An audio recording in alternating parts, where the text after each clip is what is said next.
guys, thank you for joining me. My name is Kathleen. I am a university student majoring in visual communication.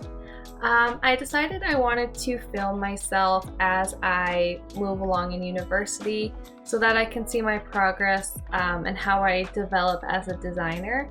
And I'm hoping that I am able to inspire other people much like myself and create a community so that we can connect and share any advice that we have with each other or just little comments. I would absolutely love that. I think it'd be so much fun to get to know other people out in the world and see their own work as well. So I mean, if you ever want to share anything with me, please feel free to do so.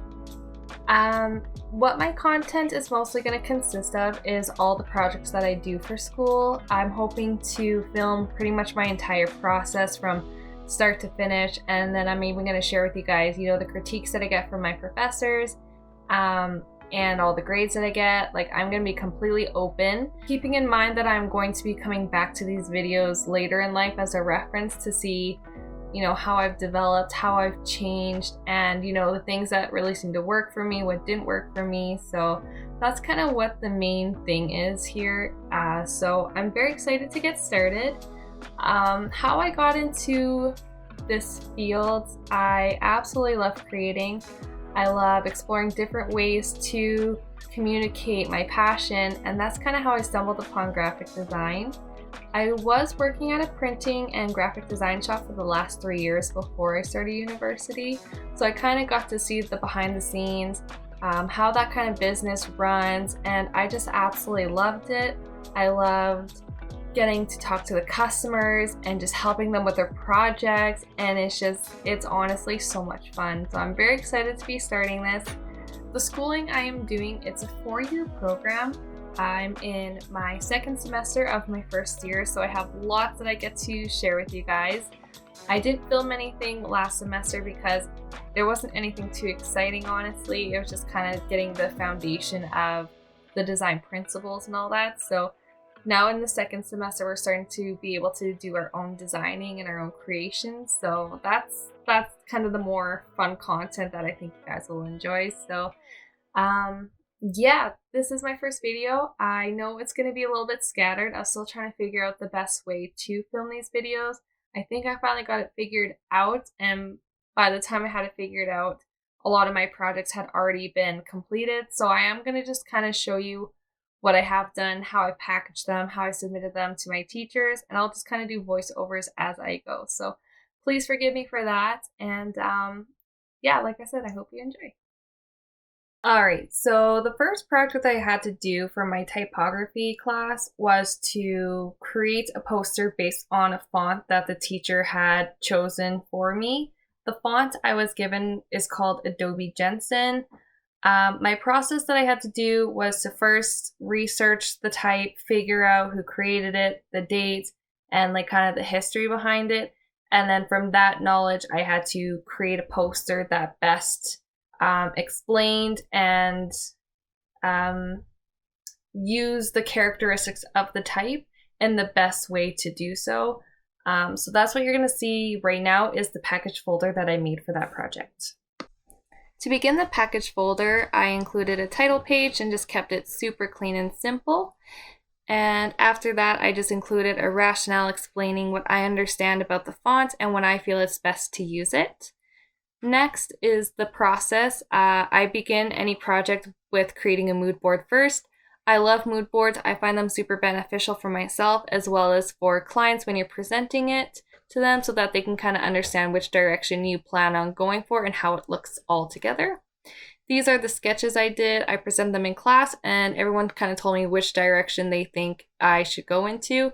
And then here are the mock-ups. I made 4 even though we only needed 2, and then I picked my top 2 and filled in the rest of the information that I needed and presented those in class. I also got feedback from my teacher, and she said for my final poster it'd be best to use the one with the white background, and then I just needed to align my main body of text to the left instead of centered, and then just move everything up so it wasn't so tight at the bottom. Here's me making the mood board for this project. I wanted to include it in this video so that you guys can see my process, and I thought you might enjoy it and kind of get an understanding of how beneficial they can be. How I go about making my mood boards is doing a lot of research based on like what colors kind of work best for the theme that you're doing, and also including some pictures that show those colors and also like the style. So my font was Renaissance themed, so that's kind of why I included like the old style and just William Shakespeare, because actually that was the font that they used in a lot of his books. Yeah. The next project I'm going to show you guys here is for my concept visualization class. My project that I was working on is I have to make an illustration for a company that my teacher gave to me. So I'm going to show you just a few of the sketches that I did do, and as well as the package folder as well that I ended up submitting for my final.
One more thing that I would like to say is just I saw this quote, and honestly it's something that I've learned while in university for sure, and that's the idea about how your comfort zone kind of can ruin creativity.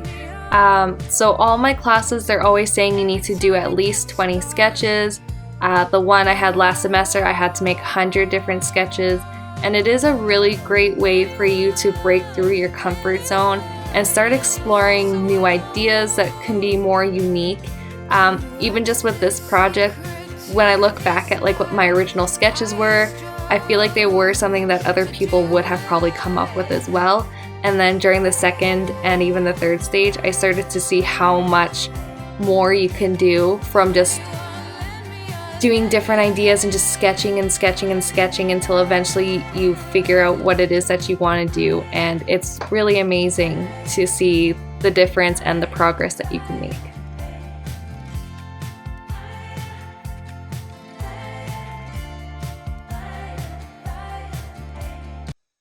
So this is the final package folder for this project. I wasn't able to record everything, so hopefully this is okay. So same thing, I just have a title page, and then I included a rationale explaining my reasonings and why I created it the way I did.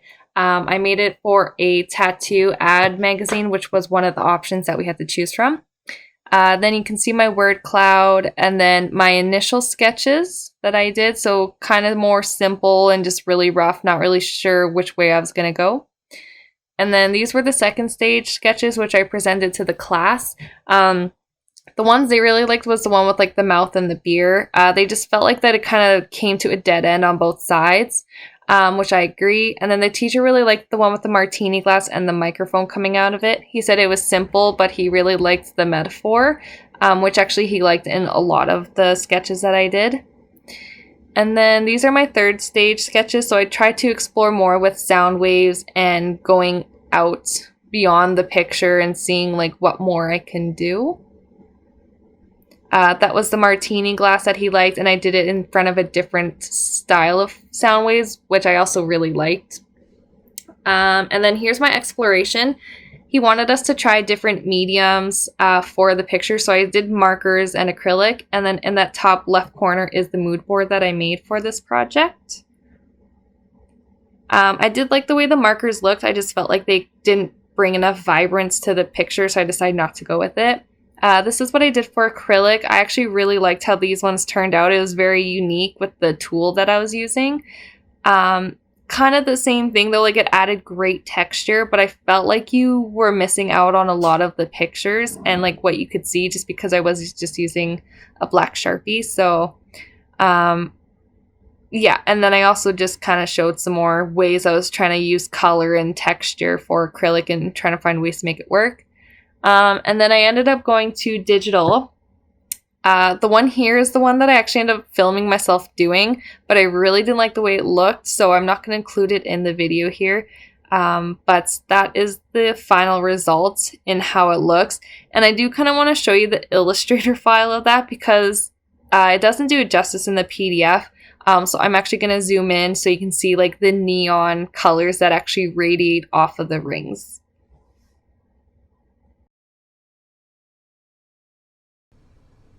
Here's my Illustrator file. Once I zoom in, you can actually see the glow coming from the rings. Honestly, I think it's so beautiful, and it's such a neat little trick that I was able to figure out how to do.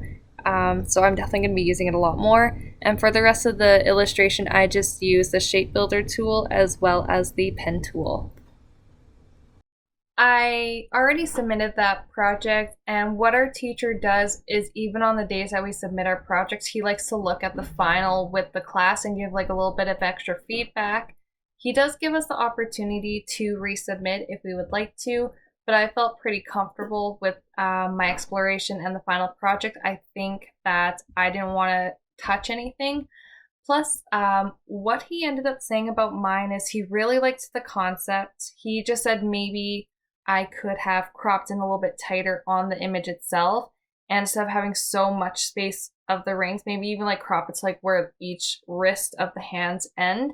And then for the music notes, he was thinking that maybe instead of having them placed the way I did without really a rhyme or reason, he said next time maybe think about why you're putting them where they are, and even to give them maybe like a sense of a flow so that your eye kind of follows the pattern of them. So that's all he really had to say. So I felt pretty confident that I didn't necessarily need to make those changes. So I kept it the way it is. So hopefully I get my marks back in the next couple of weeks. My teacher in my typography class already gave us our second project, and that's kind of what I've been working on this week. I'm just going to show you the first stage that I have here, and then next video you will see like the second stage process of this project.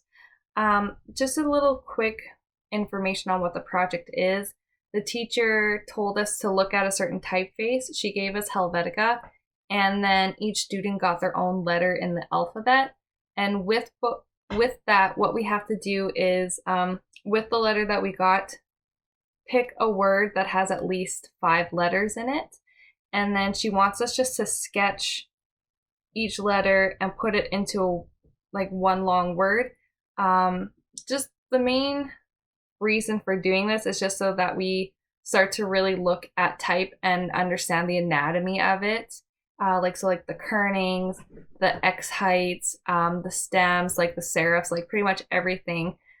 So the font she gave us, Helvetica, is a very clean font. So it was a pretty easy first stage to do. So the letter I got was a K, and the word I ended up picking for myself is keyword. I'll show you all the sketches that I've done. She wanted us to practice sketch each letter, and then once we got the sketches done, put the whole word together. So yeah, you can see like all my sketches and explorations. I found a format that worked really well that happened to just like work for all of the letters, honestly. And that is by like creating a box that is 1 inch in height and 3/4 inch wide. It seems to be like the perfect proportions. And then I also kind of looked at how the tips of each beginning and end of the letter kind of is like a perfect line to like the next end and point of the other end of the letter. So that's kind of what I did. I was honestly like so proud of my W. I thought it turned out so good. And then yeah, like my K was also really good. I felt the one I struggled with the most, honestly, is the O, because I found it wasn't like perfectly round. So it was almost like a bit more of a rectangle, but then also like not too rectangle-y. I struggled pretty hard with it. So I finally kind of just said, well, I'll just do my best in the final sketch and see how it is. So that was like the sketches I did. And then I do have the letters here. I had it laid out. Oops, I kicked the table. I did have it laid out on like a really big sheet of paper. Actually, it was like this one here. So it's like almost 24 by 36 size. And I had like all the anatomy written down and everything. So you can kind of see like the dotted line here. That was like my showing where the X height is. So yeah, I did like each letter and had it laid out. Where's my Y? And then my W, so perfect, looks so good. The O, I'd say I still didn't really get how the O looks in Helvetica. I definitely tried my best, so. And the R, and the D. So that's what's due for next Wednesday, is just like our sketches and showing that we were trying to understand the anatomy of Helvetica. And then after that, we go on to stage 2, which I will explain next week because it's kind of hard to explain and I've already tried and it doesn't really make much sense. So hopefully once I actually start working on part 2, it will make more sense. So yeah. Alright guys, I think I'm going to end the video here. Thank you again so much for watching. I really appreciate it and I hope you guys enjoyed and I will see you next week.